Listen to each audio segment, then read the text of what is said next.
Brady and the Patriots are scoring inside of 45 seconds. Brady to Jabbar Gaffney on a 1st and goal. Patriots beat the Ravens 27-24. Ravens weren't happy about the officiating in this one. Go and look at it. I mean, it's hard to go out there and play the Patriots and the refs at the same time. So obviously you don't agree with those calls? Not at all. It is what it is. They put the crown on top of them. They want them to win. They won. I mean, they get a lot of calls. I'll say that. They get a lot of calls. We've been watching film on them all week, and I mean, they do get a lot of calls, you know. So as far as the NFL wanting them to win, you can't totally just not think about it in that term, but I mean, everybody gets paid. We showed up. We showed up.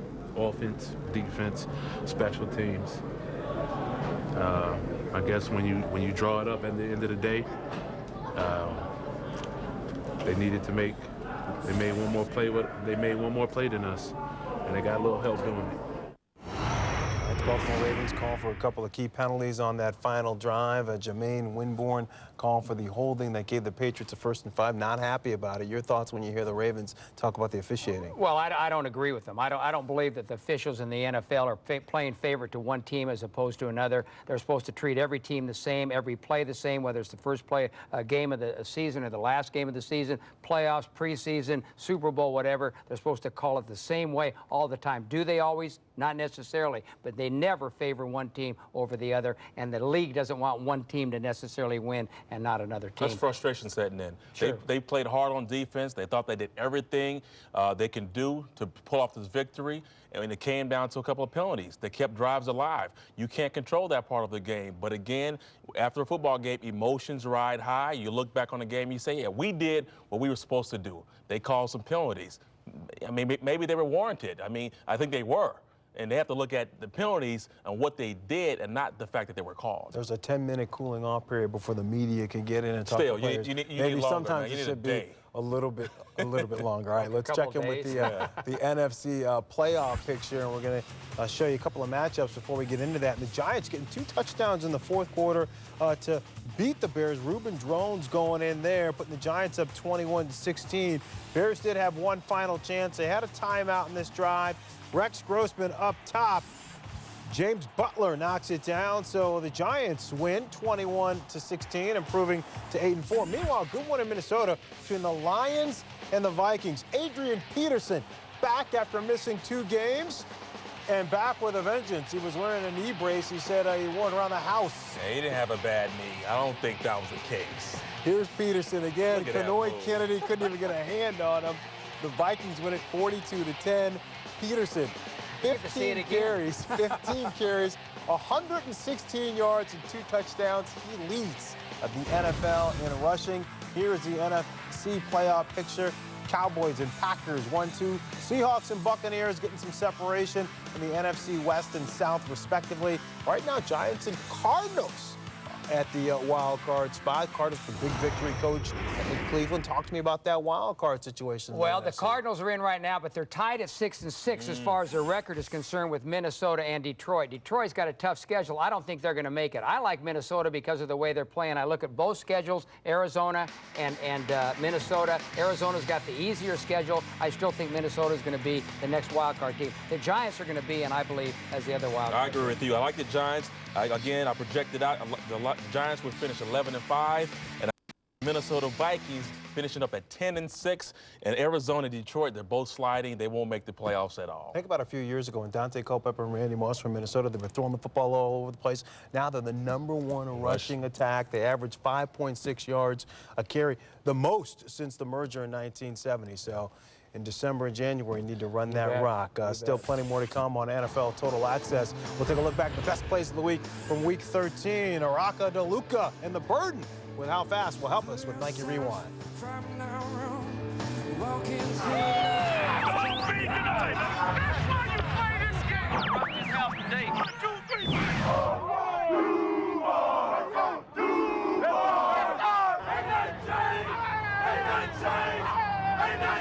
This is the biggest game that I've been a part of.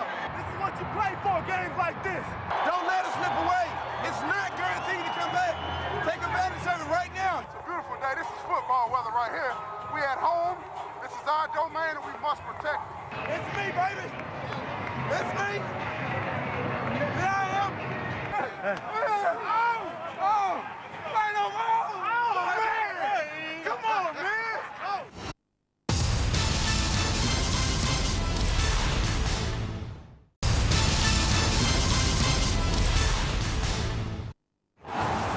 Thursday Night Football coming your way on NFL Network. The Redskins will play host to the Chicago Bears.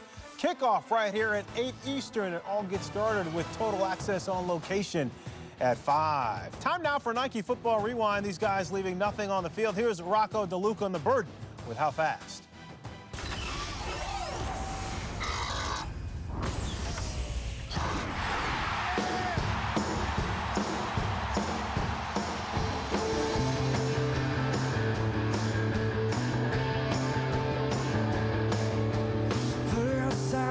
From now on, walk into the afternoon. Did you think that you break free from machines and perfume? And how fast can you run? How fast can you run? How fast can you run?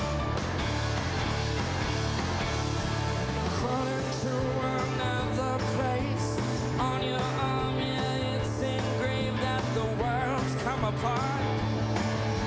And how fast can you run? How fast can you run? How fast can you run? How fast can you run?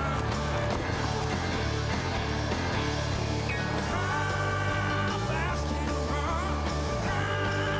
fast can you run?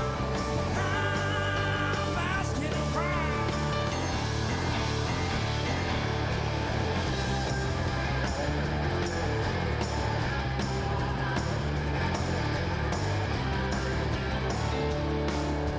Put yourself in another place. It's an illusion that we are safe. You got such a pretty face that the world's come apart. How fast can you run? How fast can you run? How fast can you run?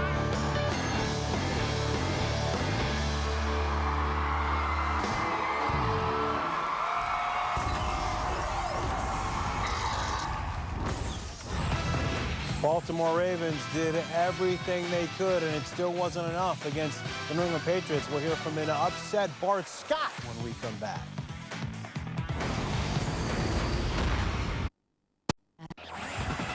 NFL replay coming your way Tuesday. Well, we play the Giants and Bears at 8 Eastern, and then you'll get to see the Bucs and Saints at 10:30.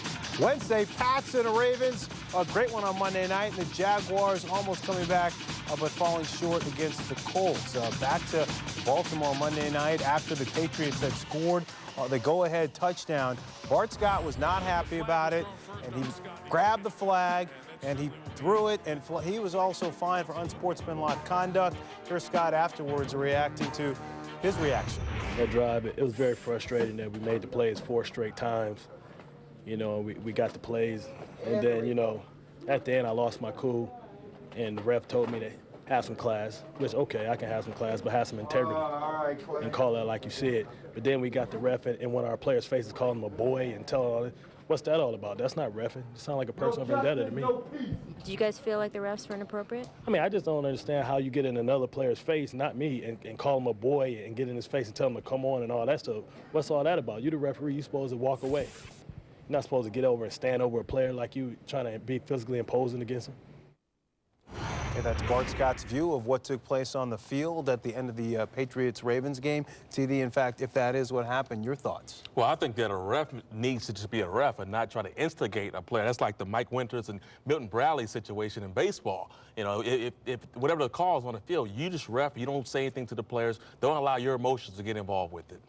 Yeah, I don't know what the referee said. I mean, Bart Scott said what he thought the referee said, but I don't know what he said, so it's hard for me to comment on it and say who's wrong and who's right. But I know one thing, it's a lot of frustration coming out on these Baltimore players, and I can understand that, a very tough loss for them. All right, the Patriots beating the Ravens in thrilling fashion, 27-24, wrapping up a wild Week 13 on the National Football League schedule. Guys, we still got 4 more weeks to go. For TD and Coach, I'm Fran. Thanks for watching. Let's give everything we got before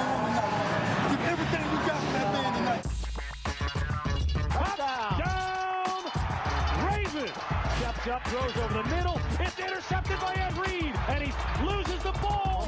Field takes the snap. Split pressure, he's hit and dropped back over the middle. What a hit. Brady throws, end zone, touchdown.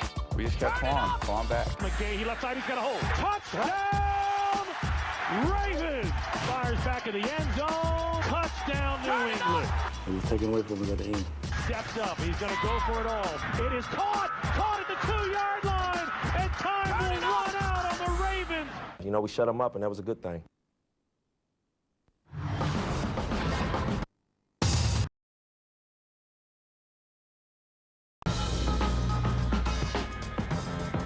We start this week 13 edition of NFL Game Day with youth serving. Adrian Peterson back in the backfield for the Vikings, and he only came up with his 6th 100-yard rushing performance game of his rookie season, in which he leads the league through 13 weeks in rushing. Jamarcus Russell made his first appearance of his professional career, played 2 series, none led to points for the Raiders against the Denver Broncos, but the Raiders made their points against the Denver Broncos, as did the Indianapolis Colts against the Jacksonville Jaguars. They swept the season series from Jacksonville. They lead the AFC South by 2+ games with 4 to play. And welcome to NFL Game Day. Rich Eisen, as always, with Deion Sanders and Steve Mariucci, getting you set on everything that you need to know about the National Football League as we hit the month of December. But of course, we start this program with the first Sunday of action since the death of Sean Taylor. Moments of silence throughout the National Football League in Kansas City as the Chargers played the Chiefs. Everyone in the league wore a number 21 decal on the back of their helmets. Frank Gore, a teammate of Sean Taylor's at the U, giving his props before the game. And then this was the scene at FedEx Field outside. The memorials for Sean Taylor were emotional inside as well. Sean, thanks for all you meant to us. And God take care of Sean until we get there with him. It's hard to tell another man that you respect him or you look up to him or that you even love him. And you know, those 3 things that I would definitely tell him if I had that opportunity. You know, the last thing I want to say to Sean, man, is that you'll be well missed as a friend, as a brother. And I just wish you watch over this team, man, because we know that you still love us and we know you're still going to be with us. Then, of course, it was time to play football against the Buffalo Bills in the opening Redskins possession as football took center stage. The Redskins and Santana Moss, another member of the U, got 3 points on the board, and then it was time for the defense to come out. And Reed Doty, the safety, sat out, and the Redskins played the first play from scrimmage with just 10 men. 10 men on the field. We got a run for 22 yards, and then they replaced Sean Taylor with Reed Doughty coming into the game. The defense would hold after giving up that 22-yard gain for the punt. Washington up 6-0 when Jason Campbell is sacked by Angelo Crowell for the safety. And it's 6-2 the game, the next Bills possession. Trent Edwards hits Robert Royal, who then puts the ball on the turf. It's recovered by Phillip Daniels, and that led to just another field goal for the Redskins. They lead 9-2 at the half. Third quarter, Lee Evans with a nice juggling catch. First real offensive play of the game made. Defensive struggle up until this, and Trent Edwards, a rookie quarterback, gets the ball to his playmaker, Lee Evans. Led to just another field goal, so it's 9-5 midway through the third quarter when Chris Cooley collects a first down and 13 yards. In the next play, Clinton Portis from the U, the first pay dirt of the day for the Washington Redskins, who go up 16-5, but they could not put more touchdowns on the board. It's 16-11 when Trent Edwards hits Fred Jackson for a 54-yard gain, and then suddenly this led to a field goal, and the Redskins are leading just 16-14 in a game in which they led 16-5 and could have led by more. And with under 30 seconds to go, Trent Edwards' desperation over the middle, probably couldn't go over the middle too much longer in this game, and it collects a 30-yard game and brings out Ryan Lindell for the game-winning 51-yard field goal. But you saw Joe Gibbs called timeout before the field goal, so back comes Lindell for another field goal attempt, and Gibbs called timeout again, which is a penalty. They'll use their final timeout. Washington may not call consecutive timeouts, and in this case, to freeze the kicker. By rule, this is unsportsmanlike conduct. 15-yard penalty, automatic automatic first down. So that means Lindell's game winner is only 36 yards now on the soggy turf as opposed to 51. He made the 51 anyway before the timeout, but the 36 was a no doubt about her, and that is the way the Washington Redskins lose this game. An emotionally charged game, obviously, with the loss of Sean Taylor. Many people wondered if the Redskins should play the game at all. They did, and they played valiantly, but they come up short in the end. Scott Hansen reports from FedEx Field. Hours before the game, the signs and symbols were everywhere. Fans and players expressed their remembrance of a Pro Bowl safety gone too soon. When the game began, the Redskins defense took the field with only 10 men in uniform. We didn't come out with 10 men, we came out with 11, you know, so. When did you guys decide to do that? It was something that that happened last night, you know. We played the defense with Sean Taylor on the field, you know, one more time. We just wanted to come out, you know, and, you know, play as if Sean was out there. And, you know, we felt he was. You know, we thought that'd be a way to honor him. And we think we did that. And, you know, we felt good about the way we started. If they would have got a touchdown on that play, Sean was out there with us, you know.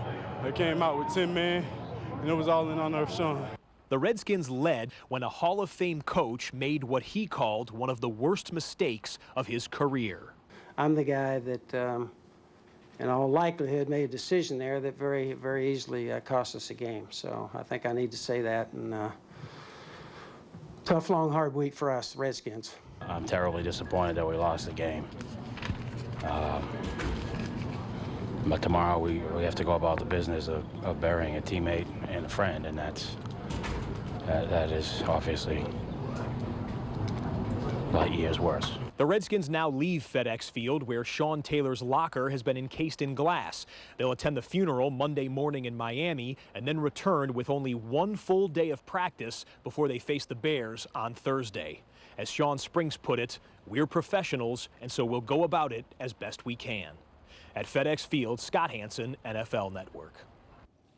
And boy, the Redskins will be sorely tested since they're spending Monday burying a teammate, as you heard Pete Kendall say. How, as a player, can you go about being a professional, maintaining your professionalism when obviously there's so much more to life, and that's what's really staring them in the face as they get ready for the Bears Thursday? And you try your best to take a grasp on the things that are tangible.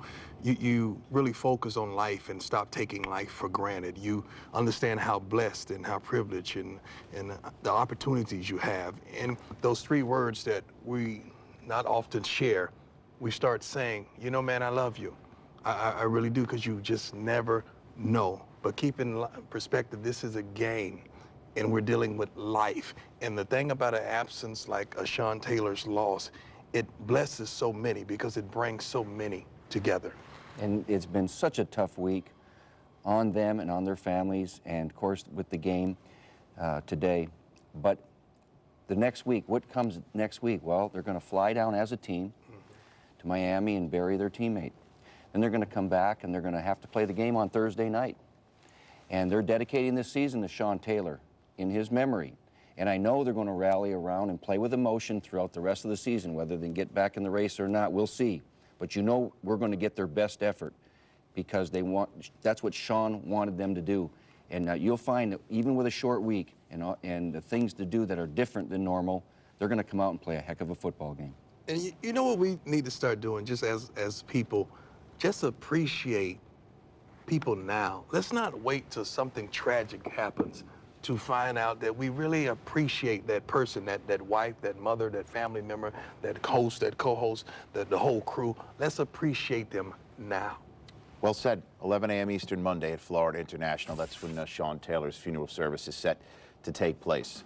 As for the rest of the football day, LaDainian Tomlinson was on point often against the Kansas City Chiefs for the San Diego Chargers, trying to take hold of that AFC West. The New York Giants bouncing back after that dismal performance at home against the Vikings in Chicago, which led late in this game. Highlights of that is still to come. Then the Sunday night affair on another soggy wet, cold night in Pittsburgh between the Steelers and the Bengals. Could they remain perfect at home? That is still to come, as is Deion Sanders' primetime performances. You are watching a Week 13 edition of NFL Game Day.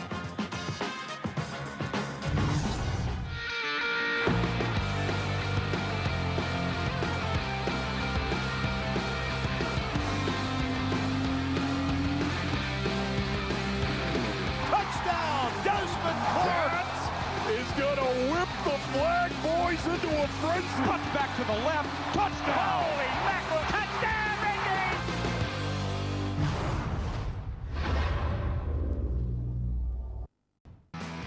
Let's check out the AFC South doings, starting with the Texans at the Titans. Vince Young and the Titans coming off 3 straight losses. However, they didn't have Albert Ainsworth, their top defensive lineman, in any of those games. And they did have him back here. That said, Ron Dayne jammed it down their throats to start the game. Ron Dayne, the big power back, winning the Heisman Trophy a while back, still has it. A while back. Holy Wisconsin Badger bat, man. Here's Ron Dayne in the end zone. Jeff Fisher would challenge that Dayne was down by contact before, but the play stood as called, and the Texans up 7-0. Titans ensuing drive. Here's Young, who's definitely played in improved football last night. Yes, he has his fantasy game, the play action is working for him, and he's making great decisions. Then here's Lendell White. Ironic that it's Vince Young handing off to Lendell White and the pros all the time. Tied at 7, then a moment of trepidation for the Texans as Antoine Odom succumbs. Matt Schaub, he'd stay down after the hit, and the reason why is he separated his non-throwing shoulder. Oh. And that would be it for Matt Schaub. In comes Sage Rosenfels, who only staged one of the more entertaining comebacks of the season against the Titans when they faced each other in Houston earlier on in the season. Vince Young, however, says there'll be no need for a comeback, or actually now there will be, because the Titans go up 14-10. One of the reasons their run game is so powerful, and the play-action pass has been very good to Vince. Roydell Williams on the 43-yard touchdown grab, and then Lendell White hurts his right hand on this run, dislocated a middle finger, and he would not return. Yeah, pop it back in and get back in there. Later in the drive, however, Young finds Justin Gage to put the Titans up 11. Oh, great timing. Great back shoulder fade. We've been seeing that a lot this season because it's so tough to stop. But here comes Sage Rosenfels. Can't keep Sage down, certainly when Andre Johnson's running for 9 receptions, a $116 and a touchdown. It's a 21-17 game. Texans defense forces a 3-and-out, so the Titans are forced to punt, and then the rookie, Jacoby Jones, oh boy. That's what we call a muff in the business. Fair catch the ball when you're indecisive, just fair catcher, either let it hit the ground. And then 2 plays after that gift turnover, it's Chris Brown filling in quite capably for Lendell White. 7-yard touchdown, Titans up 28-17. It would be 28-20 with 2:47 left in the game. Sage, does he have any more magic left in him? The answer is no. It's hit as he throws. Nice interception to finish this thing off. By the rookie, Michael Griffin. So the Titans get their first win in 4 weeks, and they are now 7-5, sweeping Houston for the 3rd straight season. Their next game at home against the Chargers, that will be crucial in the AFC playoff race. As for the rest of the AFC South, the Jaguars in Peyton Manning's house in the RCA Dome. David Garrard needing a win to avoid a season sweep at the hands of the Colts. First quarter, 3rd play of the Jaguars' first drive. Garrard rolling out, ball's loose. Robert Mathis is the one who jars it loose and recovers, but the Jaguars were ruled recovering by the refs until a challenge flag comes out, and we see Raheem Brock is the one with the ball. Looks like the Colts have it. Yeah, they do. So the play is reversed. Tony Dungy wins the challenge, and then the 3rd play later, it's Manning to Dallas Clark. They've become a real good combination. They work well together. 10 straight seasons now with 20 more touchdown passes for Peyton Manning. A $137 left in the first. Manning finds Ben Utecht, who puts the ball on the turf. Terry Cousins recovers it, but Dungy whips out that red hanky again, and he says that he was down by contact. The Jaguars say the ball was charged loose. That ball's out. Well, they come out of the booth and they call it an incomplete pass. Come on, man. Incomplete. So the next play for the Colts, who get the ball back, it's Manning to Reggie Wayne, 48 yards touchdown. That always happens. Reggie Wayne is a tough guard. Deep post, balls on the money, perfect timing. 14-0 Colts, 2nd quarter. Here's Maurice Jones-Drew with a 9-yard gain. 3 plays later, David Garrard finds Ernest Wolford for a 9-yard gain. David Garrard is the most improved quarterback in the National Football League. Suddenly, Jacksonville's putting a long drive together. Greg Jones stopped just short by Bob Sanders. That's the way you bring it. But the next play, here comes Pocket Hercules. 16 plays, 84 yards, 11 minutes, 10-second Jaguar drive. Cuts the lead to 14-7. Second quarter, Colts get the ball back. 3rd and 2. Manning to Dallas Clark. Moving the chains. Same drive, 9th play off. 3rd and 1. Manning to Reggie Wayne. 21-yard gain. 2 plays later, Manning, 2nd and 11 to Anthony Gonzalez, who makes a nifty move. Manning moves to 9th all-time in career passing yards behind Joe Montana. Joe Montana.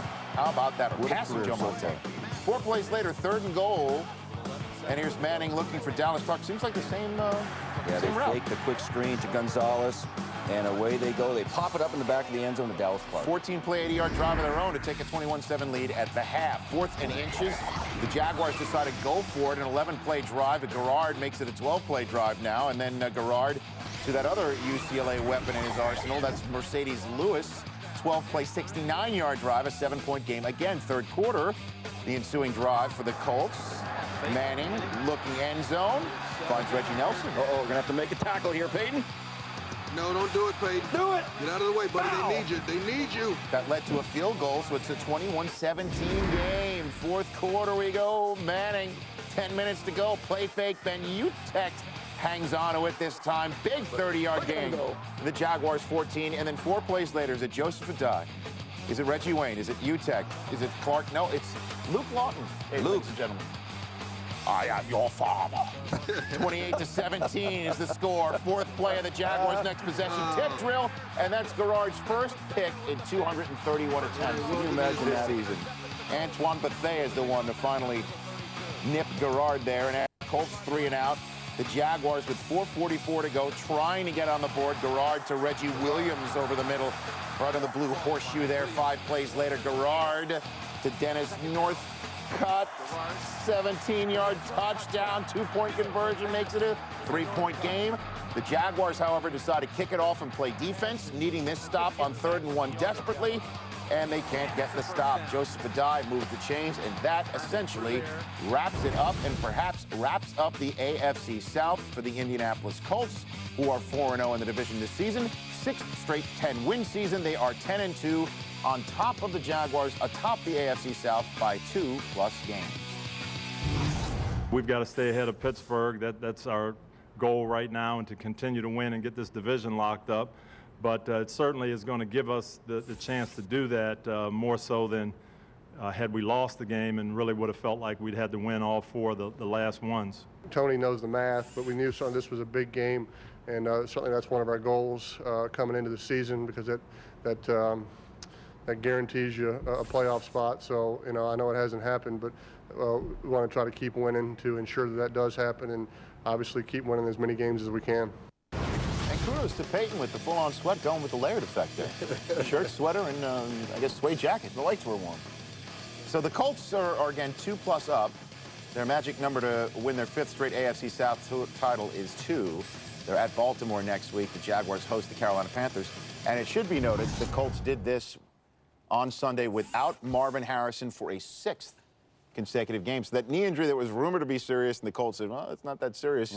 Turns out to be pretty serious if you miss 6 straight games. So how do the Colts keep doing this in the division every year, year in and year out? Their 1st-round draft choice, Anthony Gonzalez, is doing a heck of a job replacing Marvin Harrison. But we always think of the Colts as Peyton Manning in passing game and offense, okay? And when we talk about defense, we think of the Bears, Baltimore, right?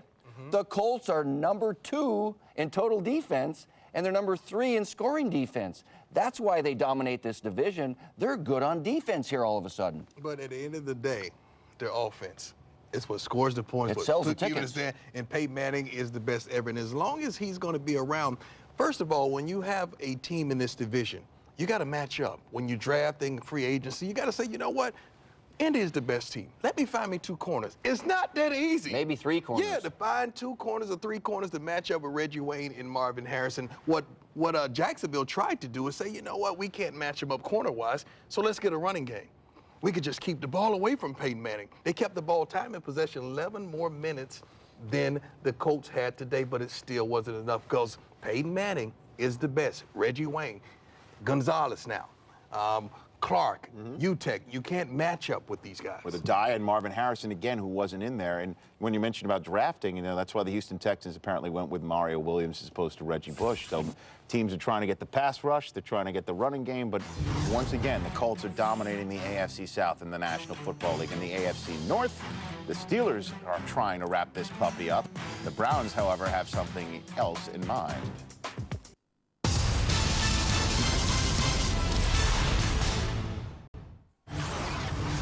The Sunday night football game, and yet another soggy, wet night. This was Monday night. Again, this is not Sunday night. This is past Monday night against the Dolphins. We all saw what happened in that game on national television. Would you believe it rained all day this Sunday? Can somebody invest in field turf? In Pittsburgh? Please. Saying? Smart move.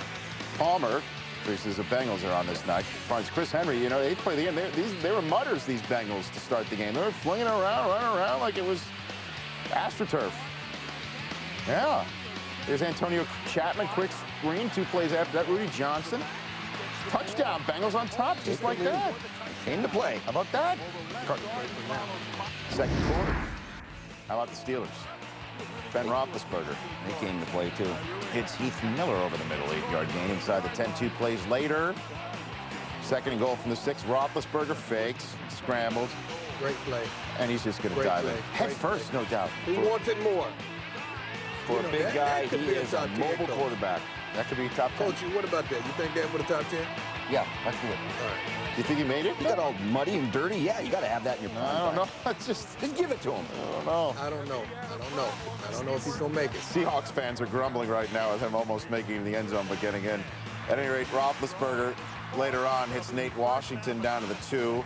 Steelers spike it to stop the clock right before half. Is Roethlisberger going to run it in again? No, he's just going to throw it to Hines Ward, who ties John Stallworth for the franchise record all-time with 63 touchdown receptions. Third quarter now. Steelers' second possession of that quarter. Willie Parker.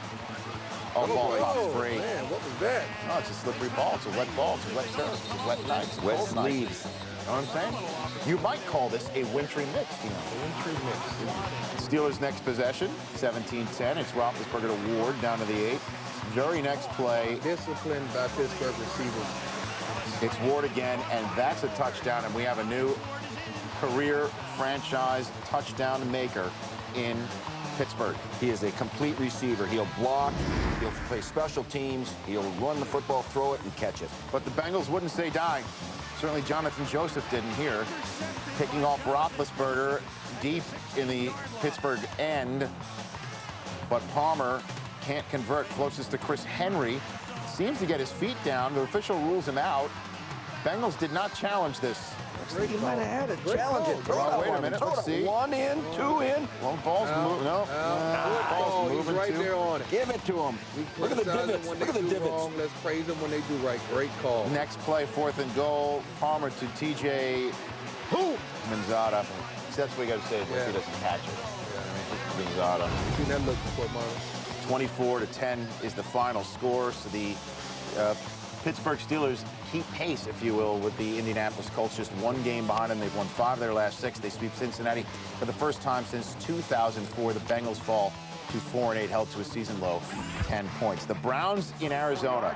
Larry Fitzgerald not playing in this game. That's not good. Bill Willis, the memory of Bill Willis, Hall of Famer, remembered by the Browns on Sunday. First quarter, Derek Anderson, pick 6. Here's Roderick Hood. The only question here, would he hold it up? And yes, he will. Hand behind the head, the protocol.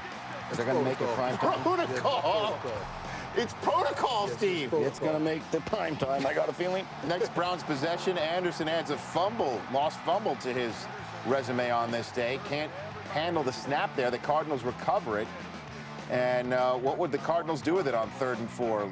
Kurt Warner looks for Bryant Johnson, covered well, but you see Lee Bodden kick the ball afterwards, which gives a first down to Arizona on the 5-yard delay of game penalty. That's the kind of things you do at practice, not in a game. And then 4 plays later, Warner converts, buying time in the pocket, finds Leonard Pope, touchdown, Cards up 14-0. It's 14-10 now. Let's go to the 3rd quarter. Because the Cardinals have the ball 4th and 1 on their own 45. and punt it. Josh Cribbs, what a great season he's had, except that's an ill-advised decision. You never run more than 10 yards trying to make a fair catch.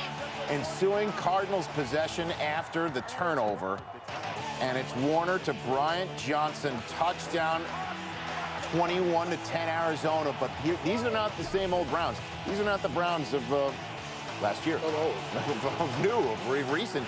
When Anderson goes to his touchdown maker, Braylon Edwards comes down with it and keeps going. Great awareness.